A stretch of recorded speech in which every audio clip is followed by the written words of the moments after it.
रुपये सुटते. ते पैसे बघ त्या शर्टच्या वरच्या खिशामध्ये असतील.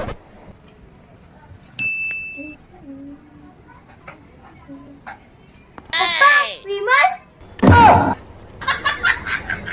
माझ्या मित्राला त्याला सर्दी जास्त झाली होती ना, म्हणून त्याला म्हटलं तपकीर घे. तपकीर त्याला मिळाली नाही. मग एका पानपट्टीवरती म्हटलं घे विमल, ही पण तंबाखू बोलली की लगेच सर्दी बाहेर. मम्मी हे बघ विमल. काय हो, कोण ही विमल? सगळ्या मुलीचे कॉन्ट्रॅक्ट तुमच्याकडेच असतात काय?